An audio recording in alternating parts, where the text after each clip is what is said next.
Hi, everyone. My name is Meredith Newman. I am a reporter with the News Journal and Delaware Online. I am here with my colleague, Emily Lytle. She covers Sussex County and the beaches. And today we're talking about 4th of July. We're talking about beaches and we're talking about proper etiquette, which Emily wrote a fantastic story. Head over to Delaware Online after this to read it. But we're going to talk about what people can expect. I think this is one of the first real weekends where normalcy is returning in light of the pandemic, which of course is still going on, but we're in a much different state than we were a year ago. Emily, I guess just to start off before we go through your great list of do and do nots, what can people expect in the beaches? Is it going to be similar to years past 4th of July celebrations, or are there still going to be some coronavirus restrictions in place? Sure. So if you've been down at the beaches, you have already seen that we're kind of getting back up to normal beach traffic and the normal amount of people on the beaches.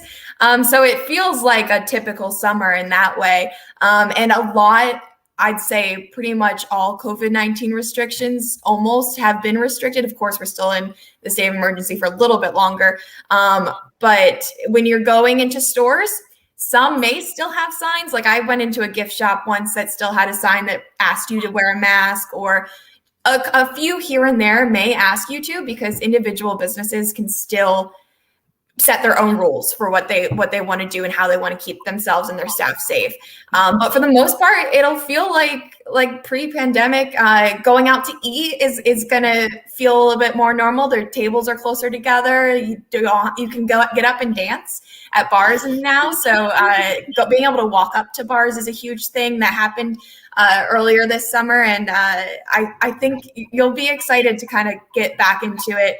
And as 4th of July activities come about this weekend too, it's up to people if they want to wear masks. They can choose to, even if they are vaccinated. And then the individual towns are asking people to wear masks if they are not vaccinated. So that's kind of where things are at.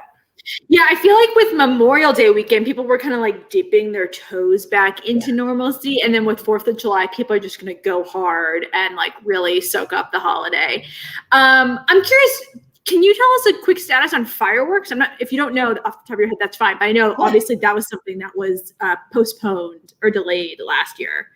Right. So all of these resort towns and inland towns as well are getting back to 4th of July fireworks. So pretty much everybody is doing it again. Some people have it on Saturday the 3rd, like Rehoboth Beach. Some people have it on the 4th, like Lewis and Dewey Beach. And Bethany Beach is on Monday the 5th. So you have a selection. You could hit them all if you wanted to. And I mean, some of them are interesting. They're really trying to give you opportunities to space out. So like Lewis Beach they're trying to shoot it up higher so that you can watch from the town maybe and like you don't have to be on the crowded beach if you don't want to. And I know I was just reading about Rehoboth Beach and that they're going to have sanitation stations and more bathrooms available. And they're trying to do these different things to make you feel safer, because it's, for a lot of people, it's going to be the first time that they're back in a big crowd. So totally. As much as that's all exciting, I know for some people, even personally, like being around a lot of people can be a little stressful, especially after so long of not doing that. Absolutely. So that's how I felt. Over Memorial Day weekend, I went to the boardwalk in Rehoboth, and it was great to see people, but you're also just like, I haven't had this much stimulation in a really long time. And it's nice to be back to normal, but then you also kind of feel weird. You're like, it is normal, but it doesn't feel like normal. Anyway, if you're just joining us, my name is Meredith Newman. I'm a reporter with the News Journal. I am with my colleague, Emily Lytle, who covers the beaches in Sussex County. And she's really been at the forefront with our July 4th coverage and letting folks know what's going on. She wrote a great piece for Delaware Online about do's and do nots at the beach, which I have a lot of thoughts on, because I feel like, for full transparency, I am more of a pool girl. If I had to pick, I would pick a pool, because I have a lot of issues with the beach. I love the beaches, but your list really captures it. One thing that I thought was hysterical on this list is just don't be weird or gross. And can you elaborate? Like, I thought what you said was perfect, but as we return back to normalcy, as we return back to the beaches, which everyone is really excited about, even a pool girl like myself, what are some things that people should be aware of and in the realm of don't be weird or gross? Yeah, sure. So I think everybody has their beach horror story. And no one wants to like cast a negative shade on the beach. Like we all love the beach, but sometimes people do weird things. And a lot of times people say the beach is a great place for people watching because you just have a whole bunch of different people from a lot of different places. And sometimes people do weird things. A big thing that came up in conversations with some of my coworkers in Salisbury was people allowing their kids to take a dump on the beach and do things that are just gross. And Sir, I would have a very strong reaction to witnessing that. Yeah. My God. Yeah. Oh man. So, okay, so wow. Yeah. So sometimes people are just weird and make very poor decisions, and you kind of just have to move on. But we're hoping to put something out there that's like reminding people to just, be mindful of the people around you. Totally. It's so funny when you were mentioning people watching because I, for those who don't know, I grew up outside of Chicago. So like Lake Michigan was my jam. And the first time I went to the Jersey Shore was actually before I ever went to any Delaware Beach. And I felt like I was in a whole new world. It was just, I was plopped into this different land and it was fantastic to watch people. I'm also curious. So you talked about not feeding seagulls. And I didn't really realize that this was a big issue. Can you tell me why you included this on your list? Yeah, so actually most beach towns, it's in their rules that you are not supposed to feed the seagulls.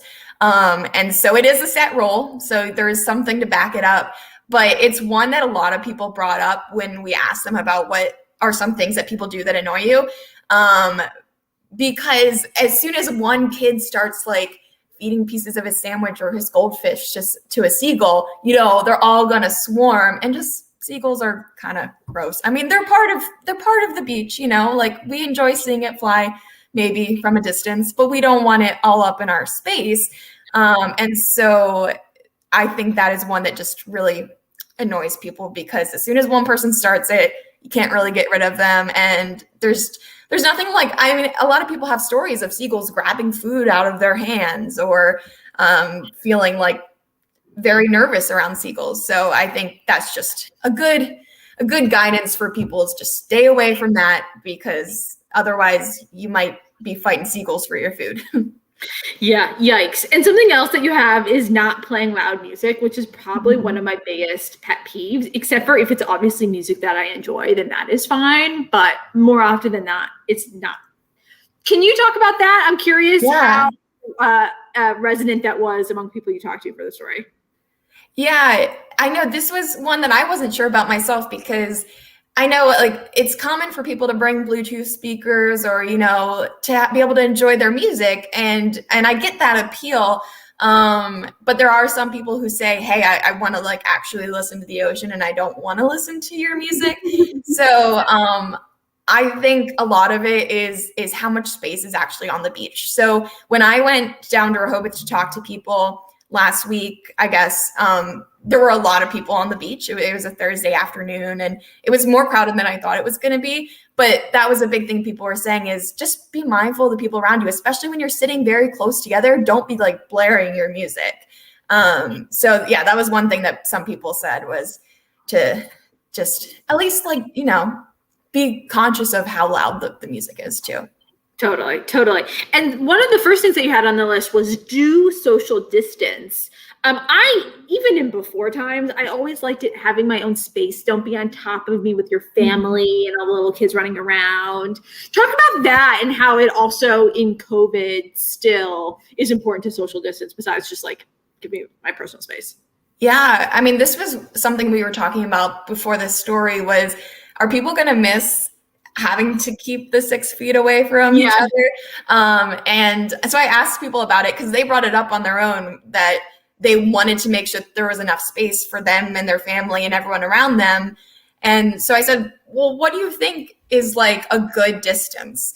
And some of them were saying, well, maybe it doesn't have to be exactly 6 feet, because when you do have a lot of people on the beach, it's not practical sometimes because, you know, everyone needs their own little square. So they were saying like, you know, at least 4 feet, maybe, just some kind of guideline for people to know, like you said, not sit on top of each other. It reminds me, it's not the same example, but like when you're in a movie theater and someone decides to sit right next to you and you're like, excuse me, sir, there's an entire theater for you to sit next to and you have to sit next to me. One commenter talked about the trash being left is terrible. I pick so much up garbage anywhere, which is actually on your list. Tell me about the garbage issue. And like, we'll learn this in elementary school. Pick up after yourself, but tell us about it. It depends where you go to the beach. Some beaches, they ask you to, whatever you take in, just take out with you. Like bring a bag with you and put any of your trash in it and take it with you, because a lot, especially at the state parks like Cape Henlopen, they don't have trash cans. So that is something good to know before you head out to the beach, is make sure you have some kind of a bag to put your trash in, and it'll just make you feel like a more organized person too at the beach, so you don't have stuff. Because that's also another problem is the littering and the environmental problem of I mean, I'm always finding straws and things on the beach, which is just the turtles. People, think about the turtles with your straws. I know. Every time I'm like, oh, I know. But yeah, that's something that a lot of people said. And even in Rehoboth, I mean, there are trash cans in the entrances, so you can toss stuff on your way out. There's really no excuse to be leaving it on the beach.